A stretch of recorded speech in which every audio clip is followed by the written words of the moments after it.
terjadi, yaitu tentang masalah di saat udahnya sembahyang di masjid, kadang-kadang jamaah haji kurang atau hanya imam dan kekurangan-kekurangannya lagi lah yang lebih umum, sehingga dia sudah tinggalkan tempatnya untuk beralih kepada masjid yang lain.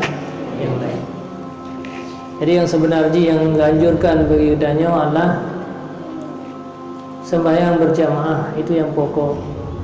Kemudian sebagai nilai untuk tambahan berjamaah di masjid, itu nilai tambahan ketimbang berjamaah di tempat yang lain, ketimbang tak berjamaah di musalla, ketimbang daripada berjamaah di rumah, ketimbang berjamaah di menasah. Maka masjidnya nak khususiat yang lebih daripada berjamaah di tempat-tempat yang lain.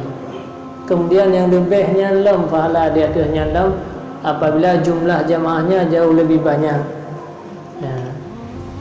maka yang lebih fadilah dan pahala bagi kedanya di saat melakukan berjamaah. Yang pertama melakukan berjamaah, kemudian jamaah haji di masjid, kemudian masjidnya yang ramai jamaah, kecuali adalah orang-orang yang ditugaskan untuk menjaga masjid lagi dengkuimu.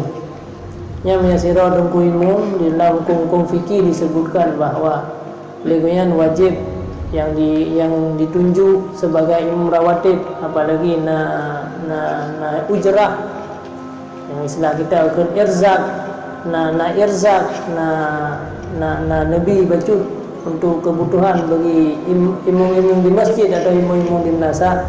Maka bagi gonyan ada hana musira pi orang tu masjid kewajiban untuk melaksanakan di tempat tersebut, karena itu merupakan sebuah kewajibannya. Bagi gonyan lebih afdal di tempat yang putrakan tempat yang gonyan kelola ketimbang pada tempat yang lain.